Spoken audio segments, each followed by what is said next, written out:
last night we saw that a very large-scale attack took place on the U.S. Embassy in Baghdad and the U.S. Victoria base again.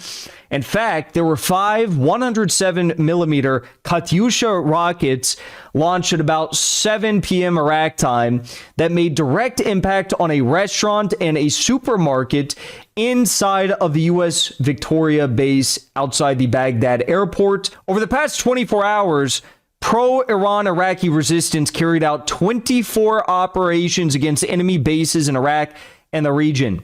One barrage of missile and drone strikes every 60 minutes, 1 per hour. So that means they're hitting the U.S. base in Erbil, they're hitting the U.S. Victoria base, they're hitting the U.S. embassies, they're hitting tons of stuff all across the place. There's been a lot of action from these Iraqi resistance groups. They're pro-Iran, predominantly Shia.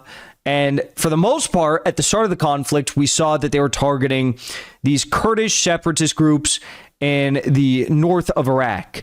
And these Kurdish groups are backed by the CIA. They're backed by Mossad. And of course, you know, a lot of these groups, not all of them, but a lot of them, they want to carve out their own territory in Iran. They want to balkanize Iran. They want to create a Kurdish state. They want to, you know, take part of Turkey, part of Iraq, part of Iran, and create their own state, right? Syria, they've got them in Syria as well. And anyways, these resistance groups in Iraq have been decimating the U.S.-backed Kurdish separatist groups, decimating their bases, decimating their headquarters, decimating their military capabilities, like their military storage facilities. They have been hitting also the Lanaz oil fields, which are owned by the Barzani family. And the Barzani is like the leader of this, Kurdish opposition in Iraq. And the situation has gotten so bad that the Lanaz oil refineries had to shut down, actually. We've seen that a lot in the UAE, Qatar with their gas, and now in Iraqi Kurdistan, as they refer to it, with the Lanaz oil refinery. There's a lot of these different groups. There's Kataib Hezbollah, there is Nujaba, there is Popular Mobilization Forces, and there are many more. We've seen also, though, this week that U.S. bases, and we saw this since the start of the conflict, that U.S. bases in Erbil were getting hit very hard. This week, we saw that the U.S. Victoria base, which is just outside of the Baghdad airport, was hit relentlessly and hits very hard. And it kind of started off with this right here.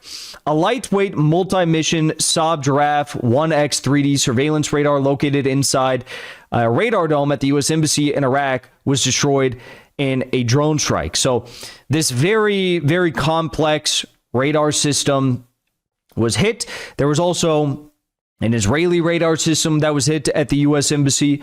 And this was very, very noteworthy and a huge escalation in the eyes of the U.S. because for the U.S. Embassy to be hit, they always deny that there's any penetration in the U.S. Embassy in Baghdad. But we have now visual confirmation of this. A sniper post was hit. Several radars were hit. And they're trying to repair it, and the repairs are not going so well. The U.S. Victoria base in Baghdad, as I mentioned, has also been hit quite a bit. Last night, it was hit in a very big way. The Iraqi resistance published new footage showing Hadid 110 one-way drone launches toward the U.S. Victoria base. And last night, we saw... Let me see if I have this here. Last night, we saw that a very large-scale attack took place on the U.S. Embassy in Baghdad and the U.S. Victoria base again. In fact, there were 5 107mm Katyusha rockets launched at about 7 p.m. Iraq time that made direct impact on a restaurant and a supermarket inside of the U.S. Victoria base outside the Baghdad airport. Again, this sort of stuff is all like really crazy. This is the scale, the pace, the fact that this is happening each and every day. This is unprecedented. Iraqi media claimed that the attack resulted in, initially they claimed 10 10 deaths. Now we are seeing 6 deaths have been the confirmed reports. There were videos, screams could be heard inside of the base, and sources reported that there were bodies scattered in the restaurant that was hit. Again, we are not taking sides in this matter. We are not doing any of that stuff. We're not condoning violence. I condemn violence, but we are reporting on what has been happening in a war, and some of it is, yes, gruesome. Americans were reportedly targeted in the Iraqi militia strike on a U.S. base. Fire broke out inside the American Victoria base after a direct Katyusha missile barrage. And this is what I mean by the pace of these attacks. It's not just where they're targeting. It's not just how they're targeting them. Over the past 24 hours, pro-Iran Iraqi resistance carried out 24 operations against enemy bases in Iraq and the region. One barrage of missile and drone strikes every 60 minutes, 1 per hour. So that means they're hitting the U.S. base in Erbil, they're hitting the U.S. Victoria base, they're hitting the U.S. embassies, they are hitting tons of stuff all across the place. Okay. And they've also, this was one of the most incredible bits of footage that we've gotten thus far. For the first time, the Iraqi resistance is carrying out FVP drone attacks on the American Victoria base in Iraq near the Baghdad airport. This video, I'm not even going to show you the whole video, but it's incredible that we're now seeing these FVP drone attacks. We see these a lot in the Russia-Ukraine war on both sides. Obviously, FVP drones are very useful, and they're very difficult to stop. The U.S. has not learned the lessons of drone warfare from the Ukraine war, as we are beginning to now probably see. I don't think that they've learned the lessons of like amphibious landings either, given that they're talking so aggressively about sending these Marine Expeditionary Unit to Karg Island. They haven't learned that lesson from the Ukraine war either. They have a lot of lessons that they have not learned from the Ukraine war, and FVP drones are definitely, FPV drones are definitely one of them. And this drone flies around for 2 minutes and 30 seconds inside the base, no air defense, before it is actually stopped. And it's only stopped because they flew it into a building.